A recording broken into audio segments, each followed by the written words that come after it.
দল দেশের পক্ষে আর একটা হলো ভারতের পক্ষে। আগামী নির্বাচন দুই ভাগে বিভক্ত হয়ে যাবে, ইসলামের পক্ষের শক্তি, ইসলামের বিপক্ষের শক্তি। ভারতের পক্ষের শক্তি, ভারতের বিপক্ষের শক্তি। এখন আপনি ইসলামের পক্ষের শক্তি বিজয় করবেন না ইসলামের বিপক্ষের শক্তি বিজয় করবেন, সেই সিদ্ধান্ত আপনাদের নিতে হবে। ক্লিয়ার কাট কথা, সেই সিদ্ধান্ত আপনাদের নিতে হবে। দেশের পক্ষের শক্তি বিজয় করবেন না ভারতের দালালদেরকে বিজয় করবেন, সেই সিদ্ধান্ত আপনাদেরকে গ্রহণ করতে হবে। কি কথা ঠিক না? প্রিয় ভাইয়ার আমার, ধরে নেন আমি নির্বাচিত হলে কি হবে? ধরে নেন আমি যদি নির্বাচিত হই, আপনাদের মন কি বলে? আমি গরিবের টাকা মেরে খাবো, চাল চুরি করব, কম্বল আত্মসাৎ করব, গরিবের টিন আমার নিজের ঘরে লাগাবো। তার মানিটা কি? কি বুঝলেন আপনি? আপনি কি বুঝতেছেন? আপনার মন বলে হুজুর নির্বাচিত হলে সেই গরিবের টাকা আত্মসাৎ করবে না, কিন্তু আমাদের বিপক্ষের যে ক্যান্ডিডেট আছে আপনি কি সেই গ্যারান্টি দিতে পারেন তার দল বল? তারপরেও যদি আমরা নির্বাচিত করি, তাহলে আমরা আত্মঘাতী সিদ্ধান্ত গ্রহণ করেছি। এই সিদ্ধান্ত আত্মঘাতী হবে, আত্মঘাতী সিদ্ধান্ত।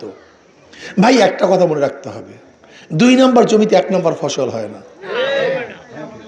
2 নম্বর উস্তাদের কাছে দেশ 2 নম্বর উস্তাদের কাছে ছাত্র 1 নম্বর হতে পারে না। 2 নম্বর নেতার কাছেও দেশ কোনোদিন 1 নম্বর হতে পারে না। চোর ডাকাত বদমাশ চাঁদাবাজরা কোনোদিন চাঁদা বন্ধ করতে পারবে না। আচ্ছা বলে তো, একজন ব্যক্তি ডাকা, সে ডাকাতি বন্ধ করবে কিভাবে? এক ব্যক্তি চোর, সে চুরি বন্ধ করবে কিভাবে? একজন ব্যক্তি সন্ত্রাস, সে সন্ত্রাস বন্ধ করবে কিভাবে? একজনে তার কর্মীদেরকে অবৈধ অস্ত্র দিচ্ছে, সে অবৈধ অস্ত্র বন্ধ করবে কিভাবে? একজনে তার গাঁজা মাদক ব্যবসায়ীদেরকে হেল্প করছে, সাহায্য করছে, সে গাঁজা মাদক বন্ধ করবে কিভাবে? আমাকে বলুন তো, এটা সম্ভব? এটা কোনোদিন সম্ভব না। তাই বলতে বলছেন আপনি এখানে আসছেন কেন? সম্মান পাওয়ার জন্য। আল্লাহ পাক কয়েক ডজন এমপির যে সম্মান, আল্লাহ পাক তার চেয়ে অনেক বেশি সম্মান দিয়ে রাখছে। এরপর বলতে বলছেন এখানে আসছেন কেন? আপনি টাকা খাবেন না, চুরি করবেন না, আত্মসাৎ করবেন না, সম্মান আপনার প্রয়োজন না, এখানে আসছেন কেন? আমি এখানে নিজের সম্মানের জন্য আসি নাই, অর্থ কামাই করার জন্য আসি নাই। আমি এখানে আসছি ওই সংসদে ইসলামের পক্ষে, মাজলুমের পক্ষে, গরিবের পক্ষে, দেশের পক্ষে কথা বলার জন্য। এখানে কথা বলা যায়, কিন্তু সংসদ সদস্য ব্যতীত ওই সংসদে কথা বলা যায় না। রাস্তায় কথা বলা যায়, কিন্তু পার্লামেন্টের মেম্বার হওয়া ব্যতীত পার্লামেন্টে কথা বলা।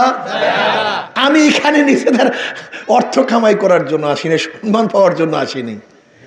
এখানে আসছি ওই সংসদে জালেমদের বিরুদ্ধে বক্তব্য দেওয়ার জন্য, খোদাদ্রোহীদের বিরুদ্ধে বক্তব্য দেওয়ার জন্য, যারা দেশের শত্রু ওদের চেহারাকে উন্মোচন করার জন্য। এখানে এর জন্য আসছি, আমার জন্য আসি নাই, আপনাদের জন্য আসছি। আমার জন্য আসি নাই, ইসলামকে প্রতিষ্ঠিত করার জন্য আসছি। আমি আমার জন্য আসি নাই, মাজলুমের পাশে দাঁড়াবার জন্য এখানে আসছি। আমি আমার জন্য আসি নাই, এ দেশকে যে কেউ বিক্রি করতে না পারে সেটা সংরক্ষণ করার জন্য এখানে আসছি। আমি আমার জন্য আসি নাই, দেশে যেন অবৈধ খুন না হয় সেই ব্যবস্থা করার জন্য এখানে আসছি। আমি আমার জন্য এখানে আসি নাই, গরিবের টাকা মেরে যেন কেউ কানাডায় বাড়ি করতে না পারে, বেগম পাড়া না করতে পারে, সেইটার হাতটাকে ভেঙে দেওয়ার জন্য এখানে আসছি। এখানে আমার জন্য আমি আসিনি। বাংলা কথা বুঝুন না কেন? আমাকে নির্বাচিত করলে লাভ আমার না, লাভ কিন্তু আপনাদের হবে, সে বিশ্বাস করে। আজকে এখানে আসছি, আমার 1 টাকা খরচ নেই, 1 টাকাও পয়সা দিই, 1 পয়সাও না। এই কর্মী সভা, সব এলাকার কর্মীরা। তার মানে ধরে নেন যদি আল্লাহ পাক নির্বাচিত করে, তখন আমার মনে কি পড়বে? যে ব্যক্তিরা এত কষ্ট করছে, এত সাধনা করছে, এই এলাকার খেদমত করার দরকার। আর নিজের পয়সা খরচ করতাম, মেজাজ খারাপ হইতো, তুই টাকা দিছিলাম না, পয়সা দিচ্ছ না, কাজ নিতে কি কথা কয় না? হ্যাঁ, ওরা ইনভেস্ট করবে, ওরা কোটি কোটি টাকা ইনভেস্ট করবে, 100 কোটি টাকা ইনভেস্ট করবে, 1000 টাকা কামাই করবে। আর আমি ইনভেস্টও নাই, খেদমত থাকবে। কথা বুঝাতে পারছে? করবেন আপনারা, খেদমত পাবেন আপনারা। ক্লিয়ার কাট কথা। অর্থ আপনাদের, পয়সা আপনাদের, শ্রম আপনাদের, সময় আপনাদের। আর খ্যাদমত পাবেন আমার থেকে, সোজা হিসাব কিতাব। এখন কোনটা নেবেন? খ্যাদমত নেবেন না আমি ব্যবসা করবো সেইটা নেবেন? যদি খ্যাদমত নিতে চান সাধনা করতে হবে, চেষ্টা করতে হবে। এই নির্বাচন আমার না, এই নির্বাচন আমাদের সবার। খ্যাদমত আমি আমাকে করবো না, সবাইকে করবো। তো নির্বাচন সবার, আমি ক্যান্ডিডেট না, আমার ক্যান্ডিডেট সবাই। শুধু শিকদার পাড়ার সব ভোট আমি চাই না, আমি চাই শিকদার পাড়ার প্রত্যেকটা ভোটার এক একজন কর্মী হবে ইনশাআল্লাহ, যোগ্য কর্মী হবে, সিরিয়াস কর্মী হবে, সবচেয়ে শক্তিশালী কর্মী হবে, এইটা আমি চাই। এই শিকদার পাড়ার প্রত্যেকটা কর্মী, প্রত্যেকটা জনগণ, প্রত্যেকটা ভোটার, গোটা এরিয়ার মধ্যে রঙ্গশ্রী ইউনিয়ন নাকি নামই রঙ্গশ্রী, দুইটা রঙ্গ আছে শ্রীও আছে, কথা ঠিক না?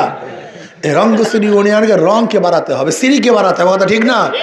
এই রঙ্গশ্রী ইউনিয়নের শ্রী বর্ধন করতে হবে ইনশাআল্লাহ। এর জন্য আমি মনে করি শিকদার পরে গোটা এরিয়ার সমস্ত ভোটাররা এক একজন ভোটার থাকবেন না কর্মী থাকবেন? এবার আসতে কইছে যুবকরা কথাই, যারা দাঁড়ানো আছে কথাই করে, ঘটনা কি? ভোটার থাকবে না কর্মী হবে ইনশাআল্লাহ। কে কে কর্মী হতে রাজি আছেন? দুই হাত নারায় তাকবীর। শিকদার পাড়া জিন্দাবাদ, শিকদার পাড়া জিন্দাবাদ ইনশাআল্লাহ।